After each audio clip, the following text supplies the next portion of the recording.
자, 여러분 안녕하세요. 슈가북입니다. 드디어 이제 몰입 마지막 편 리뷰를 찍게 됐는데 일단은 그 마지막 4장을 마무리하고 마지막에 제 감상평을 말씀을 드리도록 하겠습니다. 제가 좀 이번 책 같은 경우는 좀 무식하게 리뷰를 했어요. 그러니까 이 책이 목차를 보면은 장으로만 따지면은 아이고, 장으로만 따지면 16장으로 나뉘어져 있는데 그 16장을 모두 다 정리를 했단 말이죠. 보통 이런 경우는 흔치 않은데 그만큼 이 책이 너무 좋은 책이라 하나도 빼먹고 싶지 않았습니다. 하나도 빼먹고 싶지 않았고 다 기억하고 싶어서 뭐 그런 제 개인적인 욕심도 이렇게 네 번이나 리뷰를 하게 된 이유에 포함이 되어 있어요. 그만큼 좋은 책이니까 이번 영상에서도 아마 끝까지 들어보시면 인사이트가 많이 나올 겁니다. 이번 편도 기대하셔도 좋습니다. 자, 가볼게요. 이 13장 같은 경우는 제목이 몰입에 대한 흔한 질문이에요. 몰입에 대한 흔한 질문. 그러니까 몰입에 대해서 평소에 사람들이 궁금해하는 질문들을 모아놓은 목차였는데 그 중에서 제가 좀 인상 깊게 봤던 거는 우리가 왜냐면 보통 제가 이 시청자 몇 분 안 되시지만 제가 이 시청자 통계를 보니까 30대 40대 직장인이 전부 거의 다더라고요. 20대는 한 명도 10대 20대는 한 명도 없고 30, 40대가 전부더라고. 그래서 아마 여기 바쁜 직장인 쪽에 포함되어 있지 않을까 싶어서 시청자 대부분이 요 장을 가져왔습니다. 바쁜 직장인 같은 경우는 보통 몰입하기가 어렵잖아요. 직장생활과 병행을 해야 되니까 이제 그런 분들한테 좀 뭐랄까 팁이라면 팁이 숨겨져 있습니다. 보통 이제 책을 읽으면서 이때쯤 오면은 직장인분들이 분명 그런 생각을 해요. 방금 말했던 것처럼 나는 바쁜 직장인인데 어떻게 저렇게 몰입을 해야 되냐. 몰입이라는 거는 말 그대로 시간도 필요하고 환경적인 좀 그런 게 필요한 건데 어떻게 해야 되냐. 근데 이제 저자가 말하기로는 바쁜 직장인도 의지만 있으면 얼마든지 몰입을 할 수 있다 그래요. 그래서 이제 저자가 그 첫 번째 방법으로 직장인들한테 추천하는 첫 번째 방법으로 꼽은 게 바로 약한 몰입이에요. 약한 몰입. 그러니까 약한 몰입이라는 거는 말 그대로 우리가 봤을 때 몰입이라는 것도 정도가 있을 거 아니에요. 몰입이라는 것 자체가 이제 높은 집중을 얘기하는 거겠지만 그 중에서도 좀 정도를 약하게 해서 하는 몰입을 추천하는 거죠. 그러니까 약한 몰입의 대상은 이제 여러분들한테 주어진 과제들 중에서 여러분들도 이제 그 해결해야 될 문제가 몇 가지 있을 거 아니에요. 지금 살면서 그 중에서 제가 지금부터 말씀드리는 이 조건을 만족시키는 것으로 일단 대상을 결정하는 게 중요하다고 해요. 저자 말로는. 자, 몰입 대상 선정에 있어서 약한 몰입 대상의 선정에 있어서 중요한 거는 첫 번째는 뭐 이거 당연한 거겠지만 여러분이 해결해야 될 문제 중에서 중요한 거 첫 번째로 중요해야 돼요. 그러니까 별로 시덥지 않은 문제를 약한 몰입의 대상으로 선정하는 건 적절치 않다. 중요한 걸 선정해라. 자, 두 번째, 몸보다는 머리를 많이 써야 해결할 수 있는 문제. 그러니까 중요하면서 몸보다는 머리를 많이 썼을 때 해결할 수 있는 문제를 목표 대상으로, 몰입 대상으로 선정해라. 이 말입니다. 자, 세 번째. 시간적인 여유가 있는 것. 이건 무슨 말이냐면요, 여러분.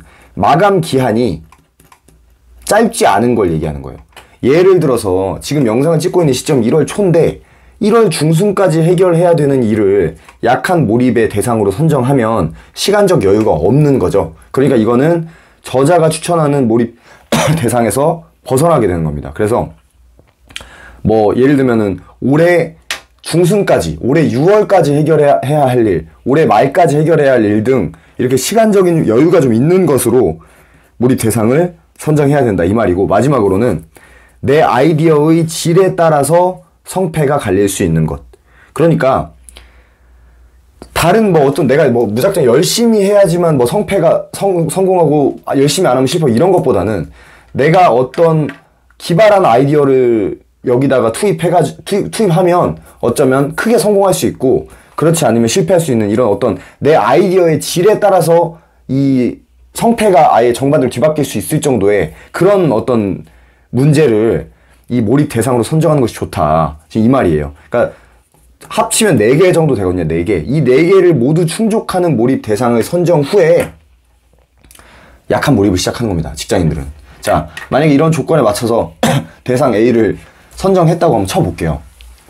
내가 A라는 문제를 이제 약한 몰입의 대상으로 선정하겠다 이렇게 마음을 먹은 거예요. 여러분이 만약에. 그럼 이제부터 이제 A를 두고 약한 몰입을 시작하면 되는데, 여기서 핵심은 우리가 아까 직장인들의 몰입이라 했으니까 자투리 시간의 활용이 여기서 제일 중요해요. 자투리 시간의 활용. 자, 자투리 시간이라는 건 여러분 이런 거죠.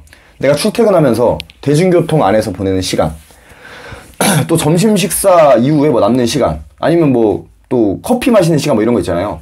그런 것들을 활용해서 A에 집중적으로 몰입하기 시작하는 거예요. 그러니까 처음에는 습관이 잘 들지 않기 때문에 이게 몰입해야 된다는 사실조차 까먹을 수 있어요. 그러니까 처음에는 그 여러분들 책상 앞에 포스트잇이나 뭐 노트북 모니터나 아니면 핸드폰 바탕화면이나 이런 데다가 그 내가 대상해야 할 A를 적어놓고 자주자주 볼 수 있도록 해줘야 돼요. 까먹지 않게. 그래서 이때 주로 여러분들이 이 대상에 던져야 할 질문은 크게 두 가지인데, 자, 이거예요, 이거. 첫 번째가 왜, 두 번째가 어떻게. 이 A에 대해서 풀리지 않는 질문은 왜, 이에 대한 답은 어떻게, 이렇게 질문하면서 천천히 답을 찾아보는 거예요. 도중에 이해가 안 되는 부분 같은 거는 인터넷 같은 걸 활용해서 A에 대한 주변 정보를 그 사이에 끊임없이 채워나가야 돼요. 근데 이제 그 교수 저자님의 말씀에 따르면 이래요. 보통은 이게 여러분 이 약한 몰입이 별거 아닌 것 같잖아요.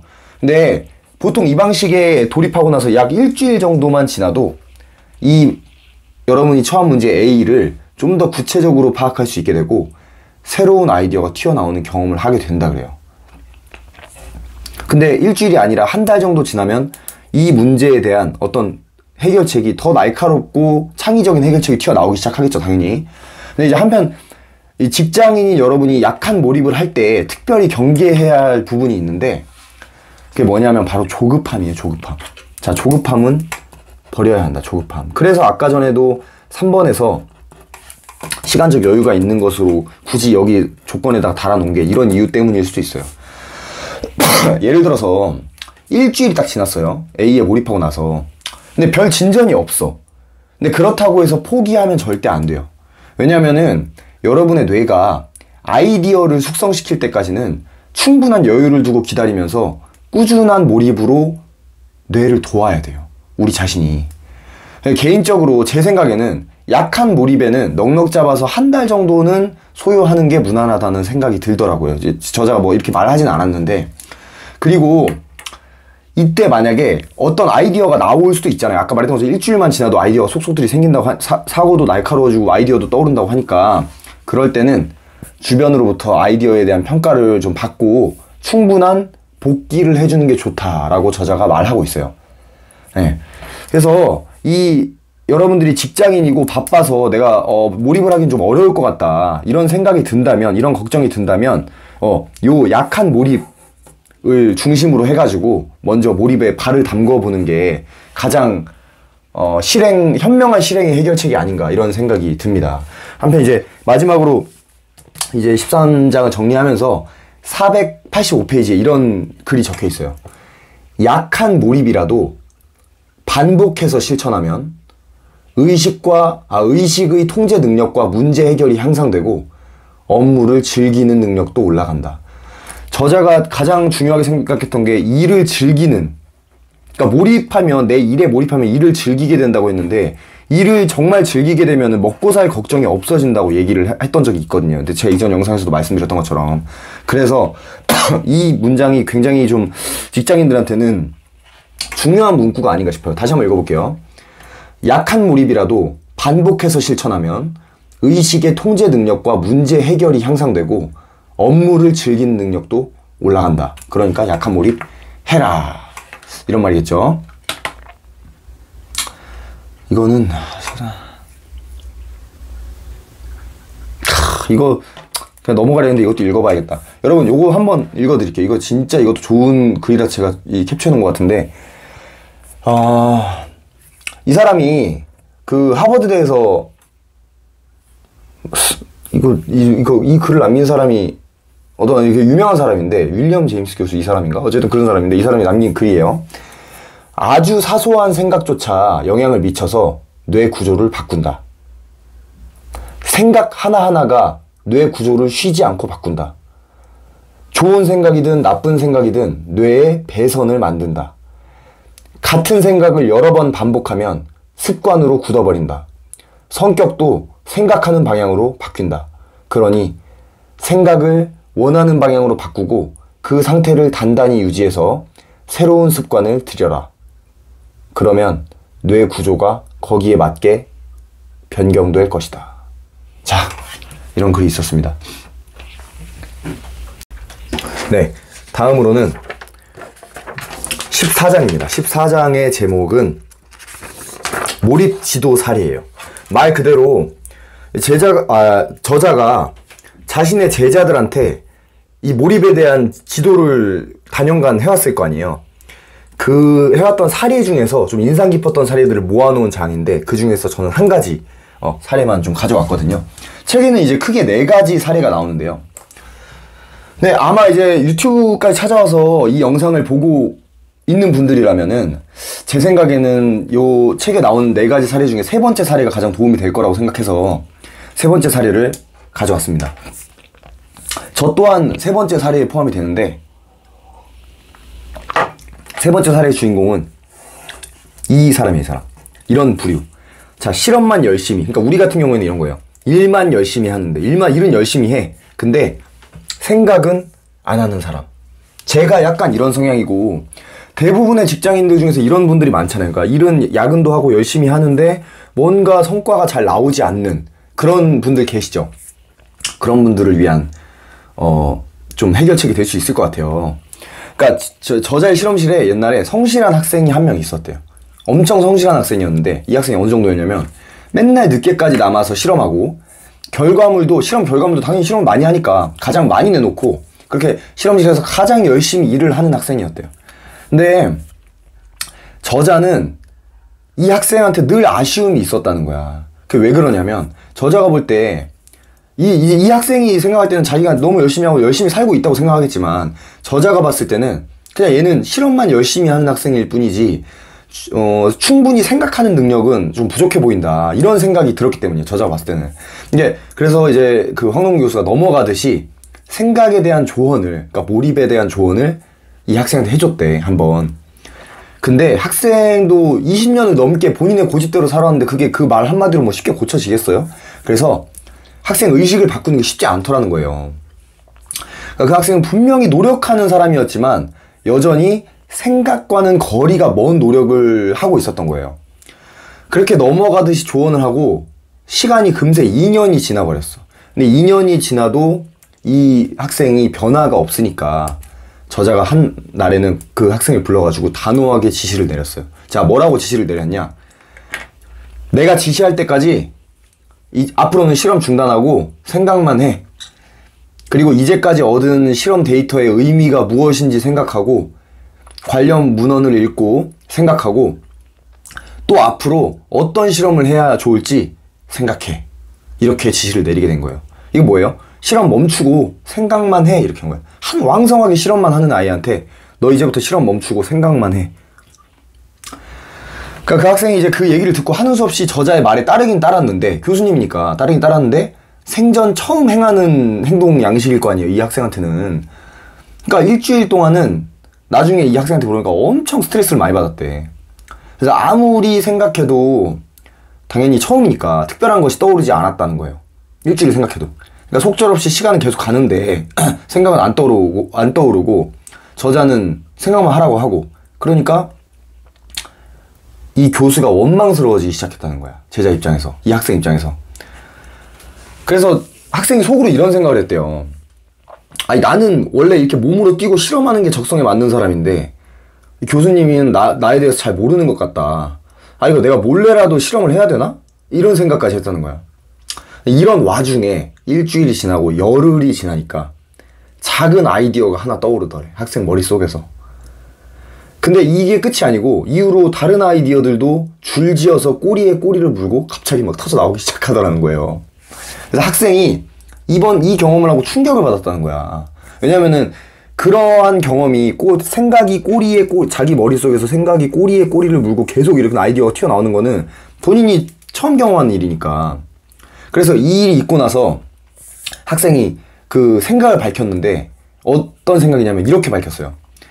열심히 생각하는 게 생각 없이 실험만 하는 것보다 어렵기는 해도 시간을 훨씬 더 가치 있게 보내는 일이다. 이렇게 한 문장으로 압축했어요. 다시 이 학생이 직접 남긴 말이에요. 열심히 생각하는 것이 생각 없이 실험만 하는 것보다 어렵기는 해도 시간을 훨씬 더 가치 있게 보내는 일이다. 학생의 가치관이 바뀌어버린 거예요. 이 경험을 통해서.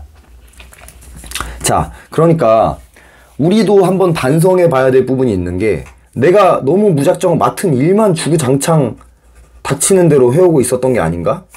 이거는 내가 그래 열심히는 하고 있을지 몰라도 이게 잘하고 있는 건 맞나? 이 생각을 한번 해볼 필요가 있다는 거지. 만약에 내가 이렇게 잘하고 있다는 확신이 들지 않으면 이 학생처럼 우리가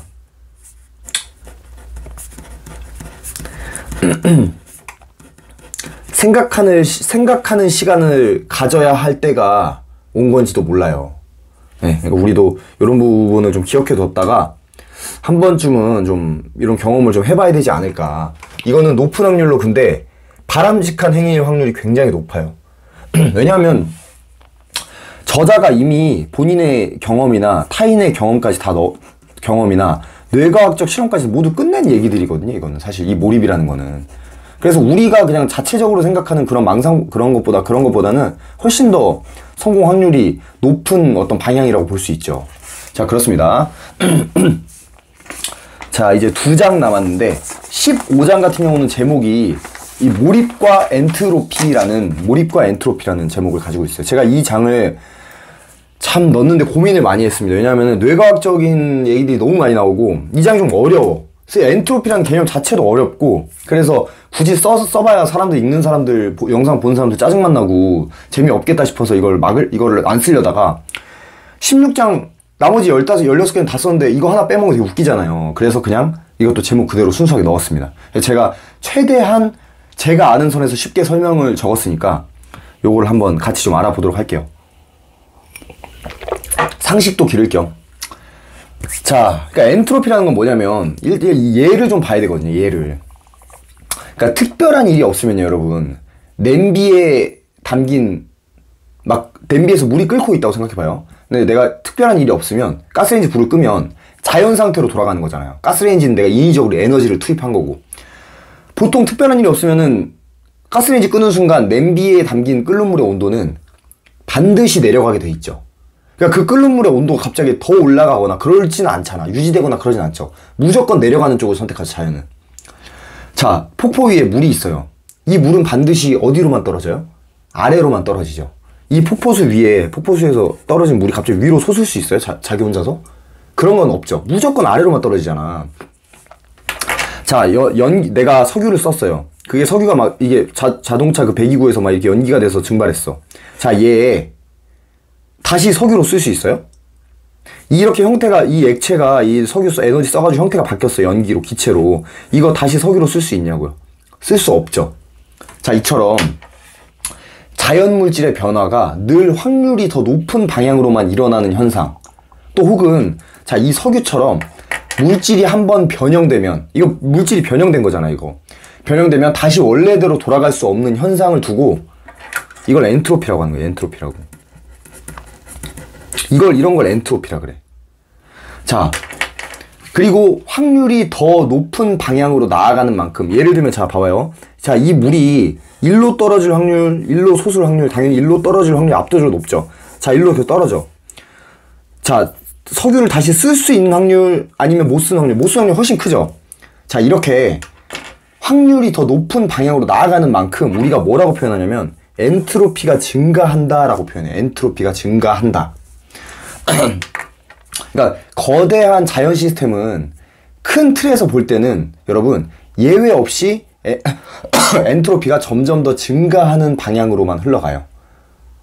자, 이런 거예요. 여러분 봐봐요. 산에서 어쩌다 벼락이 떨어져가지고 막 불이 났어요. 울창한 삼림에. 그럼 이거 삼림이 나무가 다 타잖아. 이 탄 나무가 다시 갑자기 과거처럼 복원될 확률이 높아요? 거의 없죠. 그런 확률은. 한 번 타면 다시 못 쓰게 되잖아. 이 나무들은 어쨌든 예전의 모습을 찾지 못하게 되잖아. 이런 식으로 이 엔트로피가 증가하는 거는, 그러니까 엔트로피가 증가하는 건 뭐냐면, 이 누구도 거역할 수 없는 흐름인 거예요. 엔트로피가 증가한다는 건. 그리고 세상은 큰 틀에서 볼 때는 예외 없이 엔트로피가 점점 더 증가하는 방향으로 흘러가요. 지금 보는 것처럼. 아까도 말했지만은, 예를 들어서 물이 이게 가만히 있던 물이 저절로 끓는다거나, 폭포 아래에 있던 물이 스스로 갑자기 폭포 위로 올라간다거나, 이런 식으로 엔트로피가 다시 감소하는 방향으로, 확률이 낮은 쪽으로의 변화는, 이거는 거의 불가능에 가깝다는 얘기예요. 그러니까 아까 석유에서 알 수 있듯이, 자원 또한 늘 쓸모 있는 상태에서 쓸모 없는 상태로. 그러니까 세상 모든 것들은 이 엔트로피 법칙에 따라서 반드시 가장 높은 확률로의 방향으로 끊임없이 이동하게 돼 있어요. 잠시만요. 그러니까 지구상 생명체들한테도 이 법칙은 예외가 없었어. 지금까지. 그러니까 태어난 모든 종은 그저 살기 위해서 영양분 섭취하고 종족 번식 시도한 다음에 그냥 죽었어. 그러니까 왜 이렇게 계속 왜 지구상 생명체들한테 왜 똑같이 이런 일이 벌어졌냐면, 이 방향이야말로 일어날 가능성이 가장 높은 확률이었으니까. 그런데 여기서 부분적으로나마 엔트로피가 낮은 방향으로의 확률을, 그러니까 낮은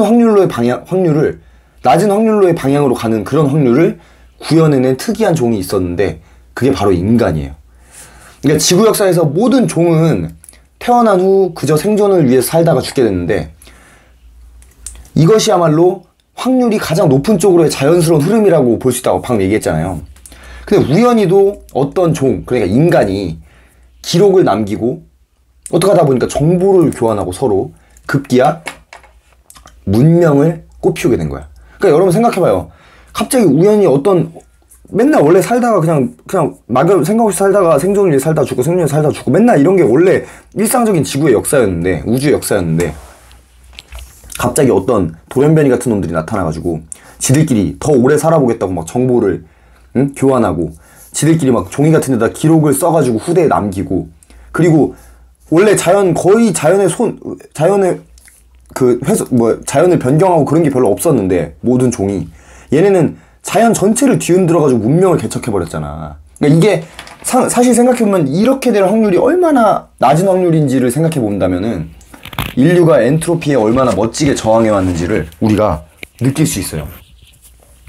한편 늘 낮은 확률의 엔트로피를 구현해오던 인간사에서도 이 발전이 멈추면서 암흑기라는 오명을 뒤집었었던 시대가 있었어요. 인류가 이렇게 계속 엔트로피에 저항해오면서 낮은 엔트로피를 구현해오던 과정 중에서 암흑기라는 오명을 뒤집었었던 시대가 있었어. 그게 언제냐면 중세시대였어요. 중세시대. 자, 그 시기 발전이 멈췄던 이유가 하나 있는데, 그러니까 그때는 어떻게 보면은 다시 엔트로피가 원래대로 있는 그대로 그냥 저항 안 하고 높은 확률로 흘러갔던 시기 아니에요. 왜 그랬냐? 자, 인간이 생각을 하지 않았기 때문에. 자, 생각이 없었어, 그 시기에. 왜 생각이 없었냐? 자, 중세는 모든 자연현상이 성서에 따라 해석되고, 이에 반하는 생각은 철저히 금기시됐던 시대였어요. 그러니까 보통 우리 인류가 낮은 엔트로피를 이 희박한 확률을 뚫고 구현해올 수 있었던 이유 중 하나는 생각을 많이 해왔기 때문이었거든요. 그 전까지. 자, 어떤 생각이에요? 자, 왜? 이건 왜 그런 거야? 도대체 왜 그런 거야? 자, 그럼 이걸 해결하려면 어떻게 해야 돼? 이 두 가지 질문을 끊임없이 해왔던 인간인데, 이것이 그러니까 인류의 발전을 이룩하게 만든 훌륭한 질문 두 가지였는데, 중세시대 때는 인류가 지금껏 늘 해오던 이런 의심과 질문이 멈춰버렸다는 거야. 왜? 생각하지 마. 성서에 적힌 게 진리고 과학이야. 이렇게 말을 했기 때문에. 지배층들이. 근데 이제 중세시대가 지나면서 인류의 문명은 다시 엔트로피가 낮아지는 방향으로 바뀌게 됐죠. 자, 이게 왜 어떻게 해서 다시 이렇게 바뀌었냐. 중세시대 말에 세상을 뒤흔들 만한 이론이 등장하게 됐는데, 그게 뭐냐면 지동설이었어요. 지동설. 원래는 천동설이 우세한 시기였거든요. 성서가 이때만 해도. 근데 그러니까 우주가 지구를 돈다, 약간 이런 거였는데, 이제는 지구가 우주를 돈다는 지동설이 좀 근거를 얻기 시작한 거야. 설득력을 얻기 시작한 거야. 그래서 지동설을 기점으로 이제 인류가 갖고 있던 신념이 크게 흔들리면서 사람들은 다시금 모든 것들을 스스로 생각하고 의심하고 표현하기 시작했던 거예요. 그래서 이 암흑기 이후에 인간은 다시 낮은 엔트로피로의 변화를 구현해내면서 그 이후에 인류가 개척해낸 시대가 르네상스 시대였어요. 자, 제가 이 긴 얘기를 왜 이렇게까지 했냐.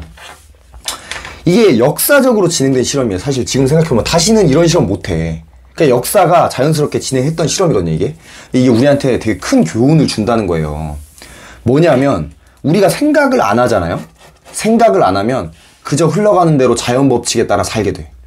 그냥 죽음에 점점 가까워지는 엔트로피가 점점 높은 방향으로, 확률이 그저 높은 방향으로 아무 생각 없이 이끌려가게 된다는 말이에요. 자, 여러분, 이쪽에서 한번 생각해 볼게요. 내가 앉아서 골치 아프게 집중하는 일이 내가 벌러덩 누워가지고 쉬는 일보다는 훨씬 구현하기 어려워요. 맞죠? 자, 내가 자격증을 따는 일, 자격증을 따기 위해서 공부를 쎄 빠지게 하는 일이 밖에 나가 노는 일보다 훨씬 구현하기 어려워요. 자, 이런 것처럼 자연스러운 엔트로피 법칙, 들어 눕는 거나 TV 보는 거나 이런 게 자연스러운 엔트로피 법칙에 따르는 거지. 이러한 엔트로피 법칙에 저항하면서 낮은 확률을 구현한다는 거, 내가 하기 싫은 거 노력해서 따내고 이런 거, 이런 거는 낮은 확률을 구현한다는 거는 높은 확률을 구현하는 것보다 훨씬 어렵고 위대한 일인 걸 알 수 있어요. 그리고 이렇게 위대한 일, 엔트로피에 저항하기 위해서 필요한 건 결국 끊임없는 질문을 앞세운 몰입이라는 거예요. 자, 그 질문 두 개는 뭐예요? 끊임없는 질문. 이거. 자, 나는 왜 지금 이렇게 살고 있지? 내가 지금 이 상황을 벗어나려면 어떻게 해야 되지? 예를 들면 이런 거지. 나는 왜 지금 한 달에 200밖에 못 벌고 있지? 내가 한 달에 1000만 원 벌려면 어떻게 해야 되지? 자, 이런 거. 이런 걸 끊임없이 해줘야 돼요. 왜? 엔트로피에 저항하기 위해서. 엔트로피에 순응하면 어떻게 돼요? 생각 없이 살다 보면 그저 흘러가는 대로 살게 된다. 그저. 자, 이게 이 장이 주는 교훈입니다. 원래는 더 깊은 내용이 있는데 여기까지만 제가 담았습니다. 자, 드디어 마지막이네요. 자, 16장입니다. 몰입과 행복. 여러분, 왜 저자가 이 몰입과 행복, 이 행복을 마지막 장에 담았을까요? 클라이막스에. 제가 보니까 여러분, 그 이른바 성공했다고 하는 사람들 있잖아요. 이 사람들이 이제 종국에는 어떤 가치를 자꾸 따르려고 하냐면 얘를 따르려고 해요. 그러니까 돈, 명예, 권력 뭐 이런 거 있잖아요. 자, 이런 거는 보통은 사람들이 이런 걸 많이 이제 얻으려고 가잖아. 근데 대충 이런 걸 비슷하게나마 얻어본 사람들은 다시 여기로 가는 경향이 있더라고요. 신기하게. 그래서 아마 이분도 마지막에 이걸 중요하다고 생각하고 넣은 게 아닌가 자 싶습니다. 자, 몰입과 행복에서 중요한 거는 이거예요. 자, 어떻게 몰입하면 여러분이 행복을 얻을 수 있는가, 이거를 저자가 이거에 대한 해답을 내려주는 거거든요. 행복을 얻을 수 있는가, 어떻게 몰입하면 얻을 수 있나. 아이고, 내가 왜 여기다 썼냐, 불편하게. 어쨌든 자, 첫 번째는 이겁니다. 긍정에 몰입하라. 그러니까 내가 몰입으로 행복해지는 방법 첫 번째는 긍정에 몰입하라예요. 여러분, 앞면이 있으면 뒷면이 있고 빛이 있으면 그림자가 있죠. 그러니까 무슨 말이냐면 모든 것들에는 좋은 것과 나쁜 것이 다 공존한다, 이 얘기야. 근데 이런 게 있어요. 그러니까 내가 회사에 꼴 보기 싫은 상사가 있어. 아니면 집에 남편이 꼴 보기 너무 싫어. 자, 이런 사람들한테서도 결국 분명히 잘 찾아보면 좋은 점도 있다, 이 얘기예요.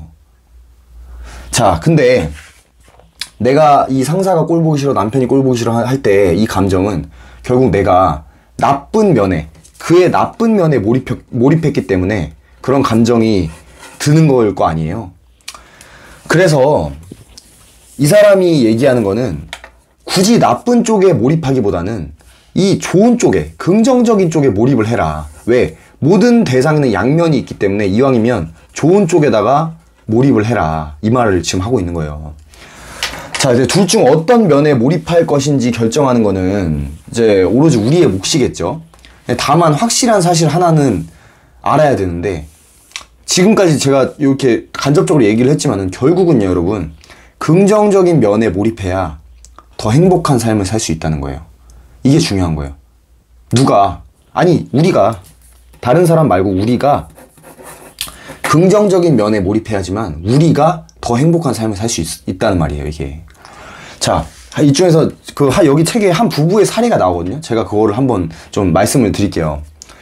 이 몰입 수업을 예전에 뭐 세미나 같은 걸 했었나 봐, 저자가. 근데 어떤 이제 가정주부인 아내분이 이 몰입 수업을 듣고 세미나를 듣고 집으로 가려고 하는데 남편한테 전화가 왔대.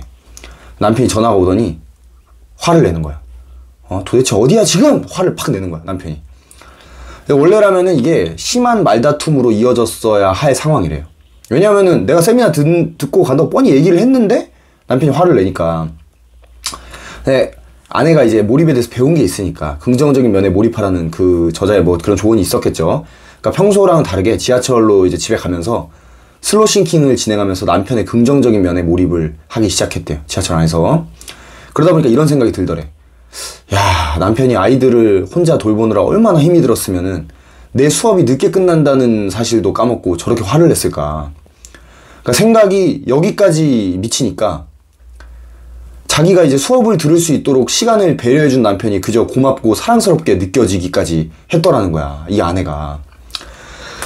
딱 이제 아내가 집에 들어섰대요. 집에 들어서니까 예상대로 남편 화가 머리 끝까지 나가지고 막 달겨 들으려 했겠죠.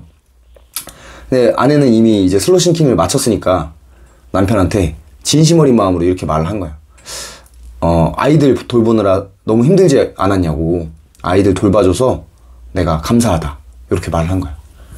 요걸 이제 진심을 담아서 요런 말을 남편한테 건네니까 이후에 놀라운 일이 일어났대요. 화가 그렇게까지 머리끝까지 나있던 남편의 얼굴이 갑자기 환하게 변하더니 남편이 갑자기 도리어 자신이 화를 내서 미안하다는 말까지 하더래. 근데 이제 그 여성분에 따르면은 지금껏 이런 상황에서 안 싸우고 좋게 끝난 게 거의 처음인 일이었다는 거야. 그러니까 이게 긍정에 대한 의도적 몰입이 가져온 엄청난 변화였던 거죠. 그러니까 우리도 이 일화에서 알 수 있듯이 이제 우리도 이왕이면은 몰입의 방향을 긍정에 맞추는 게 훨씬 낫다. 근데 이 몰입의 방향을 긍정에 맞추라는 이 그냥 단순한 말이에요, 여러분. 제 생각에는 안 해보던 사람이 이거 하기가 정말 어렵고 그만큼 내가 이 긍정적인 몰입에 긍정적인 그 면에 몰입하는 그런 습관이 성공적으로 안착되기만 하면요.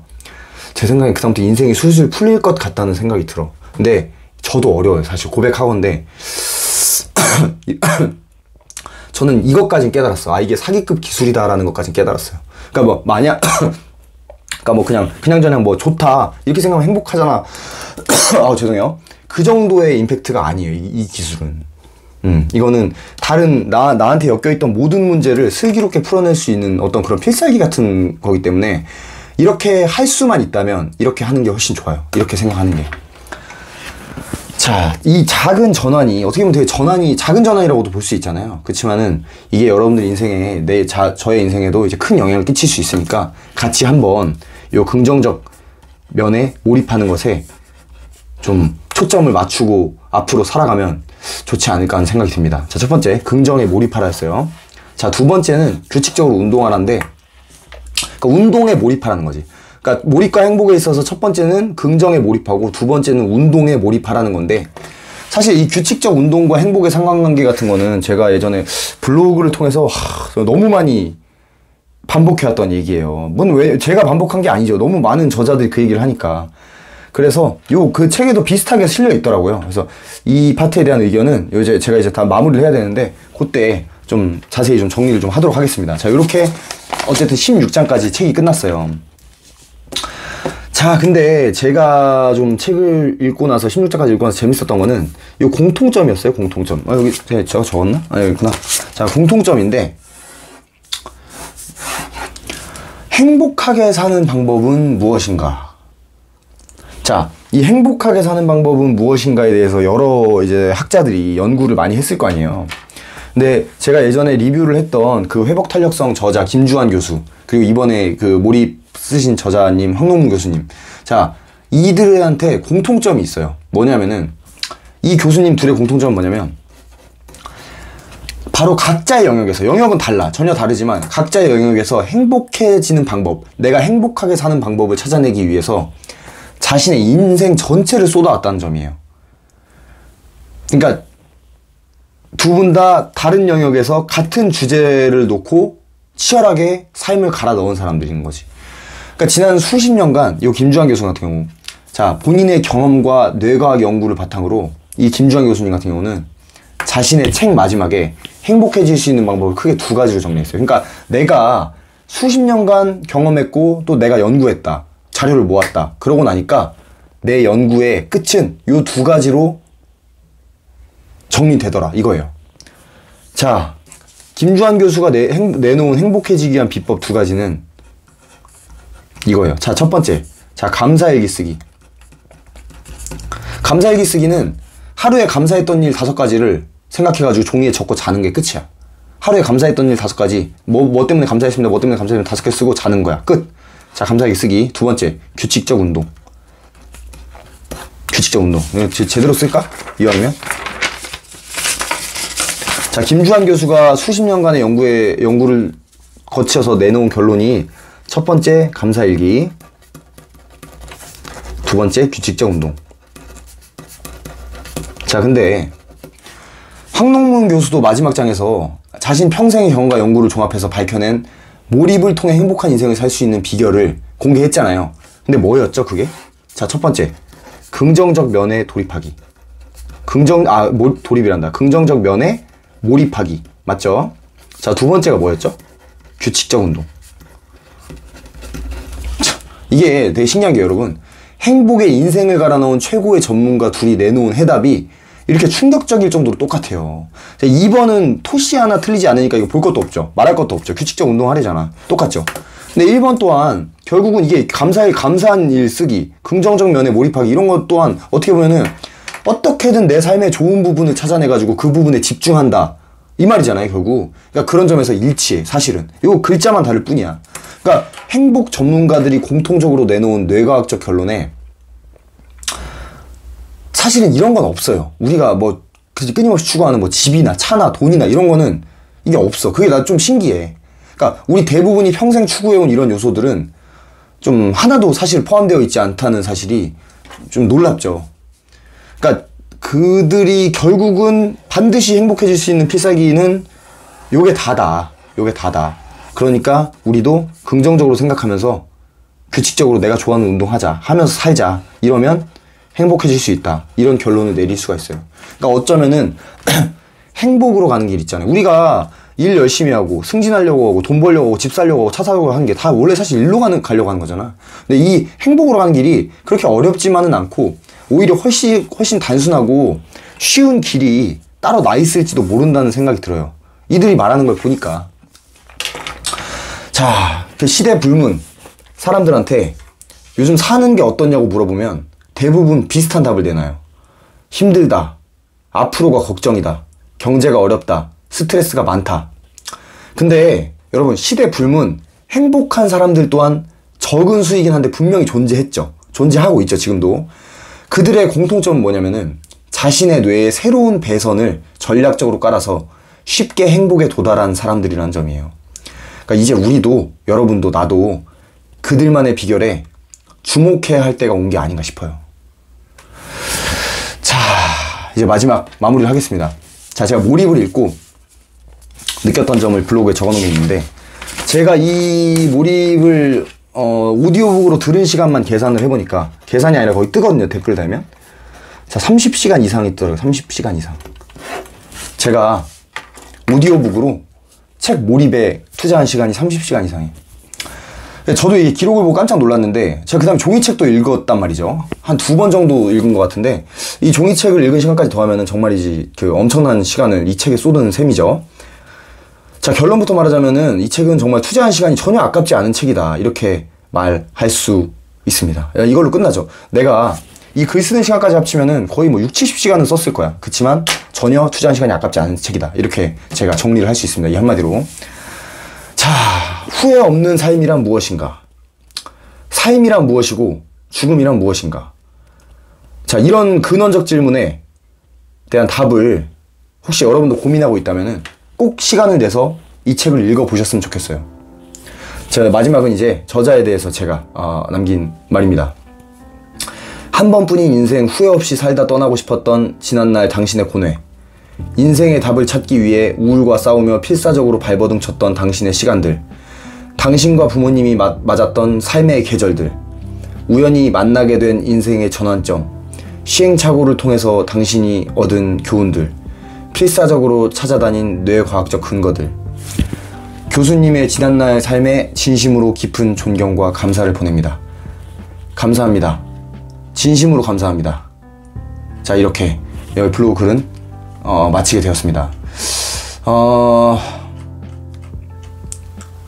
마지막으로 요 저자가 에필로그에 써놓은 글이 있는데 요거 읽고 한 줄 평하면서 이제 영상 마치도록 하겠습니다. 자, 저자가 이제 에필로그에 쓴 글입니다. 하루하루 기적과 같은 아이디어가 쏟아져 나와 감격하고 또 그것이 몇 달간 혹은 몇 년간 누적되어 하나의 작품으로 완성되고 그렇게 자신이 이룬 일들에 진정으로 가슴 벅찬 감동을 느끼는 삶을 산다면 먼 훗날 삶을 뒤돌아볼 때 한치의 후회도 남지 않을 것이다. 치열한 삶을 살아가는 모든 사람들에게 이 책을 바친다. 자, 이렇게 책이 끝나게 되었습니다. 제가 여기 한 줄 평을 남겨놨는데, 자, 평점은 그때 첫 번째 영상에서 제가 말씀드렸던 것처럼 10점 만점에 9.5점을 줬는데 9.5점을 제가 준 책이 제 기억으로 2권 정도, 이 책 포함해서 이 책이 2번째일 거예요. 이 정도만 되는 거기 때문에 굉장히 높다고 볼 수 있습니다. 제가 마지막 남긴 한 줄 평은 이렇습니다. 이 책의 저자가 한국인이라는 사실이 그저 자랑스러울 따름이다. 이렇게 한 줄 평을 남겼습니다. 자, 역대급 책 몰입, 이렇게 리뷰를 마치게 되었습니다. 혹시 관심 있으신 분들은 꼭 보시고 가히 인생을 바꿀 수 있는 책이다, 이렇게 말씀을 드리고 싶습니다. 자, 영상 시청해주셔서 감사합니다.